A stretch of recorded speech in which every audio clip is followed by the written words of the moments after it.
last year, if you were paying attention, Marcus Page coined the Seth Trimble fan club.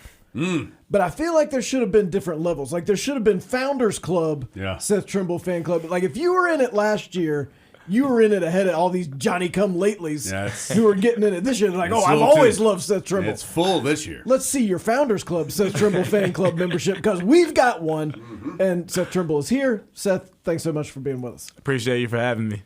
Off week this week, like an open week for the Tar Heels in the midweek. What does that mean from a player's perspective? That we get a week kind of, to get our legs back, but I mean, not really to rest, but also to focus in on the discipline and details that have, led us to kind of lose some of these games in our last little run. So just to get back on track and just get back to our attention to details. It's okay to, rest a little bit. I do think. And we've said this some here over the last couple of weeks. I don't think people get, how long y'all have been together and how long this has been going. Just, can you just give people for a feel, how long has this grind been to get to this point? Yeah, it's been a long time. I mean, we've been going.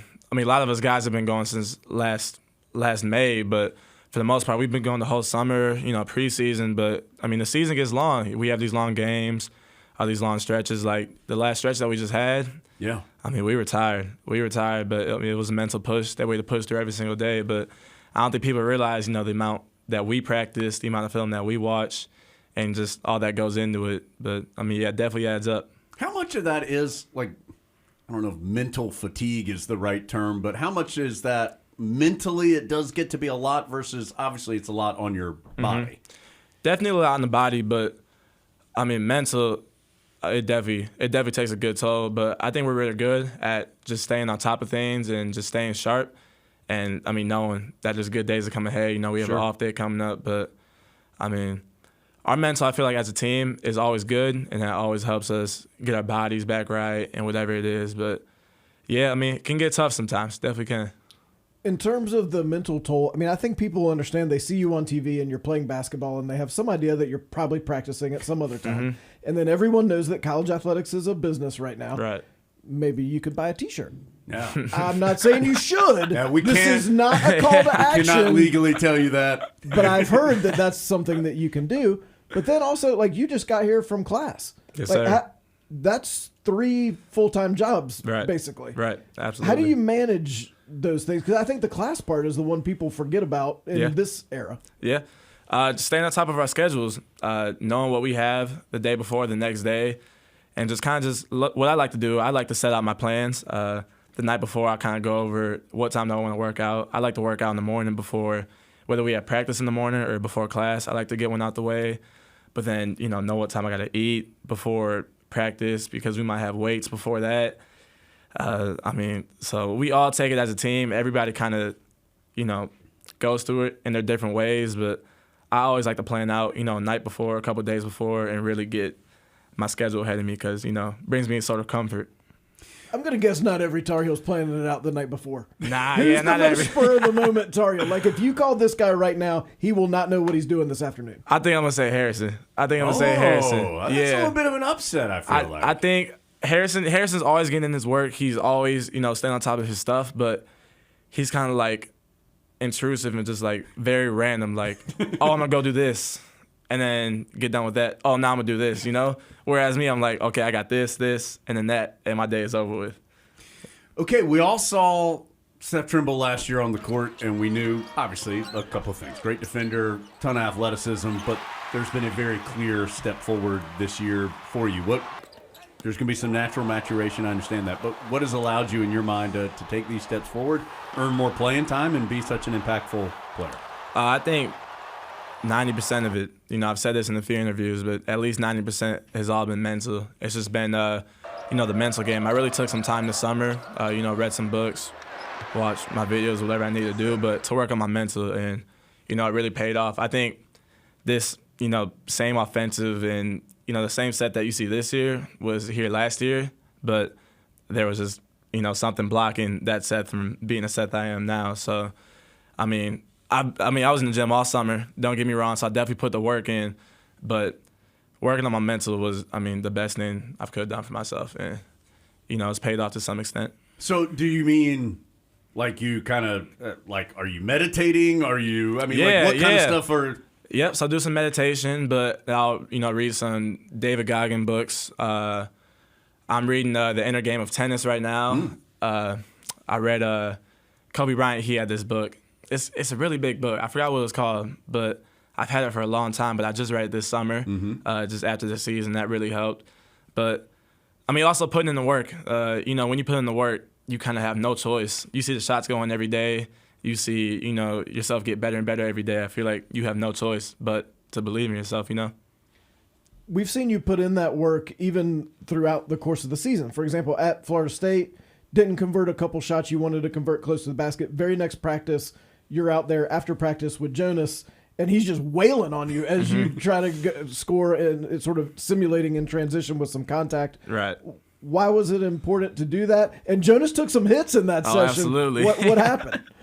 That's just important to me because, first of all, when it comes to finishing, I think that's what I excel at the most. I think, I had the potential to be a really elite finisher. So when I see, myself go through, I went through a long drought of just missing bunnies, missing easy layups, and just not converting on stuff that I should have. And, I just knew I needed to work on it. So, I never take it personal. People say what they have to say. I never take it to heart, never cry about it. But, I'm always going to put in the work when I see work needs to be done.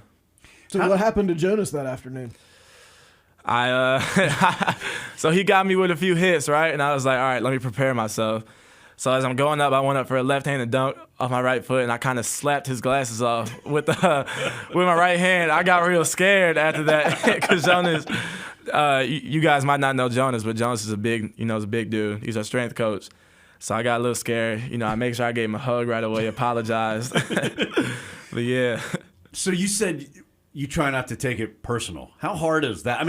I assume you're getting feedback from your coaches, and then you're probably getting feedback from other people that you trust, whether it's friends or family or whoever it might be. And then I'm guessing you also get plenty of feedback from people that you've never met before who feel like they need to tell you how to do things. Right. How do you try to not take any of that personally and filter in the feedback that matters? I see it this way. Like, if you're not one of my coaches now, one of my trainers, or one of my former coaches who I really, really trust, I really do not care at all what you have to say about me, whether it's positive or the negative thoughts. I've always learned and just taught myself just to laugh it off. It's really all you can do. You can't control what people have to say, can't control what they post. It is what it is, but if you really don't care and focus on what you need to focus on, it doesn't affect you at all. How do you talk about finishing? Okay, Adam and I have never had this problem. When you're way up in the air, like, how do you make the choice, like, I'm dunking it this time, or I'm going to lay it in this time? And do you sometimes get in the air and you're like, oh, which one should I do here? Yeah, I think my problem is I kind of jump and then try and figure it out. So I think that's my problem, and that's maybe why, I was missing some bunnies, some layups, kind of in that little stretch I had throughout the season. But, MP would always talk to me. He just says, whenever I attack the basket, I just need to be decisive in what I want to do, whether it's going to go dunk it, kick out, or, just finish it. But I just need to have that thought in my head. So that's what I've been working on. But, yeah, I usually kind of just jump, figure it out in the air. But, yeah, I had to change that. Adam, is that how you do it? You just jump, and then I'll decide what I'm going to do once I'm up here. It's nice to be able to have that much time after you jump. Many people do not, and I would put myself in that category. Why do you think, not just on the Tar Heels, but kind of basketball wide, why does everyone not defend the way Seth Trimble defends? I just think it's a want. Like, it's something that you just got to be hungry for. You just have to want. Defense, I feel like half the battle on defense is mental, really. You just, like, you got to be active. It's tiring. It's tiring. I get tired playing defense, but it's just something that, like, I really want because I know, I'm good at it, and I know it really helps this team. So, it's just not something that everybody has, but, I take after Kobe Bryant was an elite defender, take after him. My brother was an elite defender, and, I just take after the guys who are good at it. What's the reward, though? Because, like, we saw you after the Wake game, and you had a really good defensive game in that game. But when you look at the box score, it doesn't say Seth Trimble plus defense. Right. So what's the reward? Winning. The reward is winning. Just having an impact and doing whatever you can to help your team win. And, sometimes, the reward, you do get rewarded offensively. I get defensive stop. get it back on the offensive end. But, I mean, I think the biggest thing for me is just if I'm playing elite defense, I'm helping my team out, we're winning that game. Who's been the toughest cover this year for you? I tell everybody this. Every time it gets brought up, Tremont Mark, he just wasn't really that hard. You know, he was a great offensive guy, you know, elite package. But I didn't have too much trouble guarding him. It was just the shots that he made. I just had to just run it off. Like, I was speechless kind of that game, you know.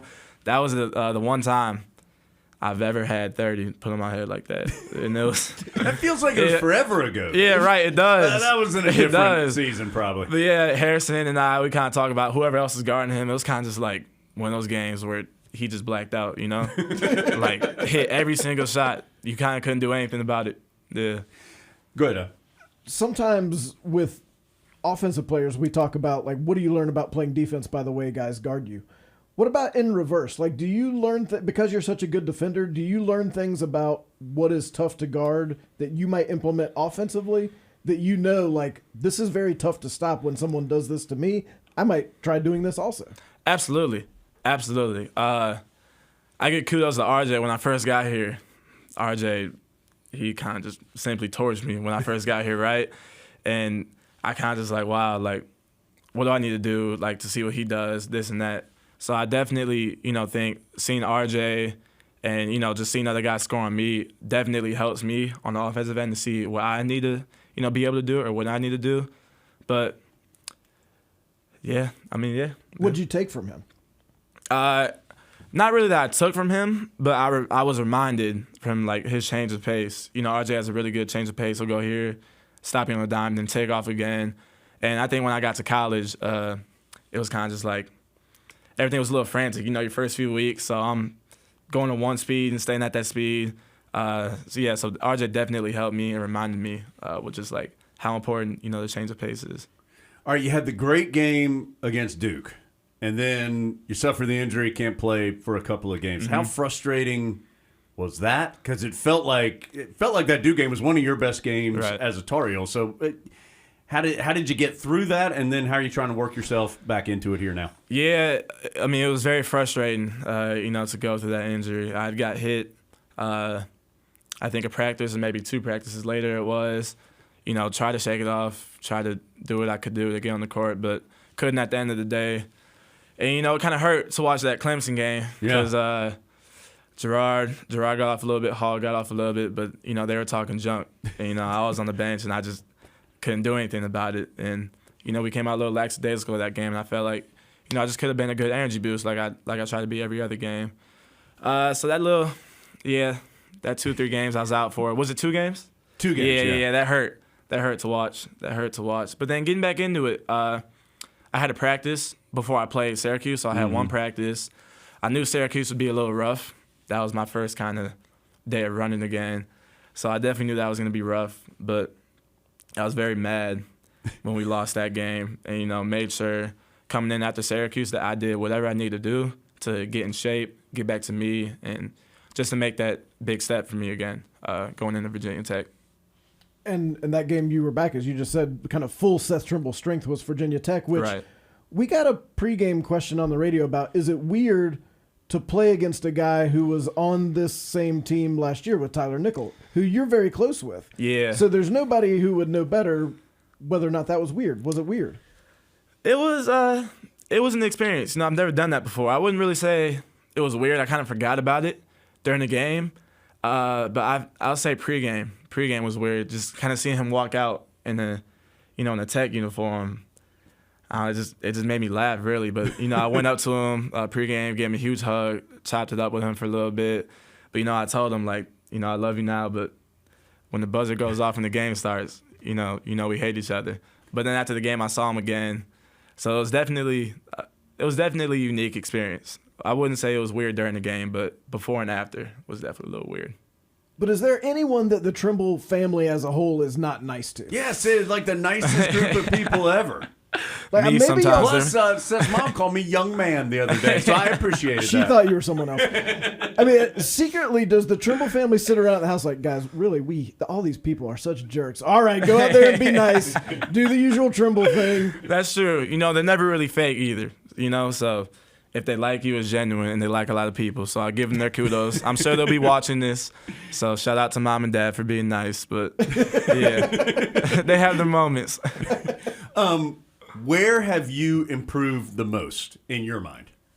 I just say in the area of confidence, and definitely, the area of just being able to knock down shots. I think last year, it's just the truth. I was a liability last year on the offensive end. Wasn't trusted to knock down shots, and that started with, like we talked about earlier, not trusting myself. So just having the confidence this year, and the belief in myself, knowing that I can do it. I've been doing it all my life, so just getting that back, it's definitely been a huge improvement. What about how the confidence plays into just running a team? You had 4 assists and no turnovers against Virginia Tech, and in there for some key minutes at the end, that you were Hugh Hubert-Davis wanted running the team. How have you improved in that area of not taking care of just yourself, but the other 4 guys out there too? Just growing up, I was in a unique position last year. Took away a lot of bad things from it, but I also took away several good things from it, and it was being able to watch RJ and Caleb. Try and lead teams in some games, and then at least try and lead our team in other games. And I was able to take away a lot of good things from it. And it definitely helped, definitely paid off, and it definitely gave me just like heading into this year, I had just like a huge level of comfort like I have in game now, and I think a big part of that was because of them too last year.